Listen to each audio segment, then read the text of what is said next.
बिस्मिल्लाहिर्रहमानिर्रहीम। स्टूडेंट अस्सलाम वालेकुम। मैं हूँ आपका मैथ का टीचर तनवीर अहमद। तो फर्स्ट ईयर का चैप्टर नंबर 4 स्टार्ट किया हुआ है। 4.1 एक्सरसाइज के क्वेश्चन नंबर 11 कर रहे हैं। इसमें कंप्लीटिंग स्केल के जरिए हमें क्वेश्चन को सॉल्व करना है। तो हमें पता है कि जब भी हमें किसी भी क्वेश्चन को सॉल्व करने को कहेगा तो वो जिस मेथड के जरिए मर्जी भी कहेगा उस मेथड का कोई ना कोई स्टेप होंगे, उसके कोई ना कोई स्टेप होंगे। तो अगर आप स्टेप को फॉलो करोगे, ये स्टेप आपके माइंड में है, तो आपको क्वेश्चन करने में कोई परेशानी नहीं होगी।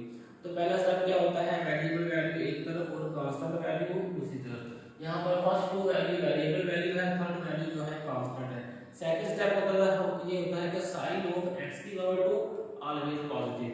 यहाँ पर साइन पॉजिटिव है। सेकंड स्टेप सेटिस्फाई है, उसे यहाँ करने की जरूरत नहीं है। Third step the coefficient of x की पावर टू ऑलवेज 1। यहाँ पर थर्ड स्टेप भी वो पड़ा है, थर्ड स्टेप भी करने की जरूरत नहीं है।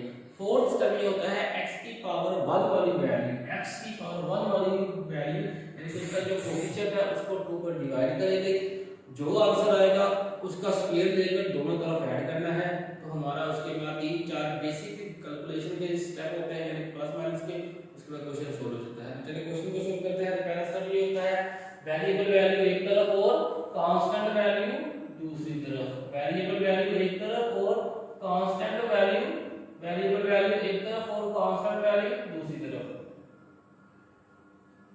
अब हमारे पास ये जो कांस्टेंट वैल्यू थी ये माइनस में थी और जब ये दूसरी तरफ गई तो ये प्लस में होगी। तो हमें पता है कि मैथ का एक रूल है, जब भी कोई वैल्यू एक साइड से दूसरी साइड पर जाती है उस वैल्यू का साइन चेंज हो जाता है। साइन चेंज होने से बाद माइनस वाली वैल्यू प्लस में कन्वर्ट हो जाती है, प्लस वाली वैल्यू माइनस में कन्वर्ट हो जाती है। तो हमारे पास लेफ्ट हैंड साइड पर ये माइनस वाली वैल्यू थी, जब वो ये राइट हैंड साइड पर आई तो प्लस में कन्वर्ट होगी। अब हमारे पास क्या है सेकंड स्टेप, उसमें ये होता है sign of x power two always positive, वो पॉजिटिव है। सेकंड स्टेप को करने की जरूरत नहीं है। Third step coefficient of x power two always 1, ये 1 है तो उसके हमारे पास थर्ड स्टेप भी करने की जरूरत नहीं है। फोर्थ स्टेप x की पावर 1 वाली वैल्यू, x की पावर 1 का जो कोएफिशिएंट है उसको 2 पर डिवाइड करना है। तो ये है x की पावर 1 का कोएफिशिएंट क्या है 6, इसको किस पर डिवाइड करना है 2 पर। हल किया 2 1 2 2 3 6, तो आंसर क्या आया 3। जो आंसर आएगा उसका स्क्वायर लेकर दोनों तरफ ऐड करना है। तो यहां लिखेंगे adding 3 square on both side. जो भी अमल करना है दोनों तरफ करना है, एक तरफ करोगे तो क्वेश्चन गलत हो जाएगा। तो ये बनेगा x की power 2 plus 6x plus 3 square is equal to 567 plus 3 square. तो ये मैंने दोनों तरफ स्क्वायर ऐड किया। अब हम इसको थोड़ी सी सिंपलीफिकेशन करते हैं। x की power 2 plus 2 into x into 3 plus 3 whole की पावर 2। अब ऊपर 6 है, एक वैल्यू को मैंने 3 वैल्यू में कन्वर्ट कर दिया, लेकिन इसमें वैल्यू चेंज नहीं हुई थी। इनको मल्टीप्लाई करेंगे 3 2 द 6, 6 को x से मल्टीप्लाई करेंगे 6x, यहां भी 6x है, इसके पीछे वाला स्टेप में भी 6x है। तो चेंजिंग नहीं की है हमने, वैल्यू चेंज नहीं की, इनको लिखने का स्टाइल चेंज किया है। ये क्यों किया है, क्योंकि हमारे पास एक फार्मूला होता है a + b होल की पावर 2 किसके बराबर है। सबसे पहले होता है पहली वैल्यू का स्क्वायर, पहली वैल्यू a है तो a की पावर 2। उसके बाद इन दोनों के दरमियान चेक करते हैं साइन कौन सा है, तो साइन प्लस क्या है, प्लस लगा दिया। उसके बाद 2 से मल्टीप्लाई करते हैं इन दोनों वैल्यू को, ये 2 आ गया, इन दोनों वैल्यू को मल्टीप्लाई किया। उसके बाद हम करते हैं प्लस b की पावर 2। अगर हमारे पास क्वेश्चन इस फॉर्म में हो तो हम इस फॉर्म में कन्वर्ट कर सकते हैं, अगर इस फॉर्म में हो तो इसको एक्सपेंडिंग फॉर्म में हम लिख सकते हैं। अब हमारे पास जो क्वेश्चन है वो एक्सपेंडिंग फॉर्म में है, इसको स्क्वायर की क्लोज फॉर्म में लिखेंगे। सबसे पहले राइट हैंड साइड पे हल करेंगे, ये आएगा 5 6 7 3 का स्क्वायर 9, और इसको क्या रखेंगे पहली वैल्यू x दूसरी वैल्यू 3, 2 के साथ साइन क्या है प्लस, ये प्लस लगाकर होल की पावर 2। इसको हल करेंगे 5 76 5 67 में 9 आएगी तो 576 बना। अब यहाँ पर स्क्वायर है, स्क्वायर को खत्म करने के लिए स्क्वायर रूट लेना पड़ेगा। तो यहाँ लिखेंगे टेकिंग स्क्वायर रूट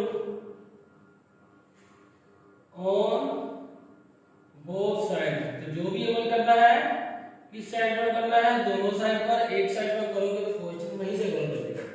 तो ये बनेगा x प्लस 3 होल की पावर 2 इज इक्वल टू 576।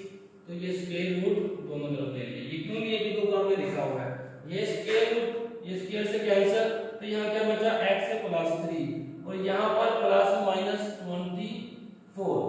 अब आज जब हम कैलकुलेटर पर 576 का स्क्वायर रूट लेंगे तो 24 आएगा, और जब स्क्वायर रूट ओपन करते हैं साथ प्लस माइनस साइन लगाते हैं। अब प्लस माइनस के साइन होने की वजह से यहाँ पर x की 2 वैल्यू आएगी, एक प्लस वाली फॉर्म में आ जाएगी, एक माइनस वाली फॉर्म में। तो हम इसको 2 फॉर्म में कन्वर्ट करेंगे, इक्वल टू 24 और x plus 3 is equal to minus 24। ये ब्रैकेट आ जाएगी, ये प्लस वाली वैल्यू दूसरी तरफ जाकर नेगेटिव हो जाएगी। x is equal to 24 minus 3 और x की क्या वैल्यू आ जाएगी 21, क्या आएगी 21। 24 में से 3 किया तो आंसर क्या हो गया 21। ये एक वैल्यू दूसरी यहां से निकलेगी। x is equal to minus 24 और माइनस 3। और हमें पता है कि जब भी किसी वैल्यू को एक साइड से दूसरी तरफ लेकर जाते हैं साइन चेंज हो जाता है, यहाँ प्लस का साइन था दूसरी जगह माइनस का साइन है। अब जब दो वैल्यू के साइन सेम होते हैं तो हमेशा एडिशन का अमल होता है और साइन वो लगता है जो इन दोनों वैल्यू के साथ लगा हो। तो दोनों के साथ माइनस का साइन लगा है तो हम क्या अमल होगा, प्लस का अमल होगा और साइन वो लगेगा जो इनके साथ है। इनके साथ साइन माइनस का है तो ये माइनस लगा दिया। अब इनको सॉल्यूशन सेट की फॉर्म में लिखेंगे तो माइनस 27 आ जाएगा, उसके बाद 21 प्लस की फॉर्म में आ जाएगा। तो ये हमारा क्वेश्चन जो है वो सोल्व हो चुका है। आप क्वेश्चन की स्क्रीनशॉट ले करके आपको नोट्स बनाने में आसानी हो। तो ये हमारा कंप्लीटिंग स्केल के जरिए क्वेश्चन को सोल्व करने का एक मेथड है।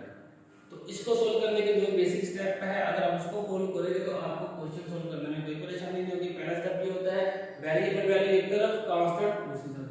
Second step the sign of x की पावर 2 पॉजिटिव, तो पॉजिटिव है। The third step the coefficient of x की पावर 2 प्लस 1, वो भी प्लस 1 है। तो सेकंड और थर्ड जो स्टेप है वो हम ऊपर है। फोर्थ स्टेप ये होता है x की पावर 1 का जो कोएफिशिएंट होता है उसको 2 पर डिवाइड करते हैं, जो आंसर आता है उसका स्क्वायर लेके दोनों तरफ ऐड करते हैं। तो एक तरफ स्क्वायर वैल्यू बनती है, दूसरी तरफ कोई ना कोई वैल्यू बनती है। अब स्क्वायर रूट को खत्म करने के लिए स्क्वायर रूट लेना पड़ता है, तो दोनों तरफ स्क्वायर रूट लिया है। यहां पर स्क्वायर रूट स्क्वायर से कैंसिल हो जाएगा, यहां पर सिंपलीफाई करके कोई वैल्यू आ जाएगी, उसके बाद प्लस माइनस करने के बाद वो वैल्यू आ जाएगी। तो हमारा क्वेश्चन सोल्व हो चुका है। तो क्वेश्चन की अगर आपको समझ लगी है तो वीडियो को लाइक और चैनल को सब्सक्राइब करें और प्रेस द बेल आइकन ताकि हर आने वाली न्यू वीडियो का नोटिफिकेशन आप तक इजीली पहुंच सके। अगर आपको क्वेश्चन की समझ नहीं लगी तो नीचे कमेंट्स करें ताकि आपको मजीद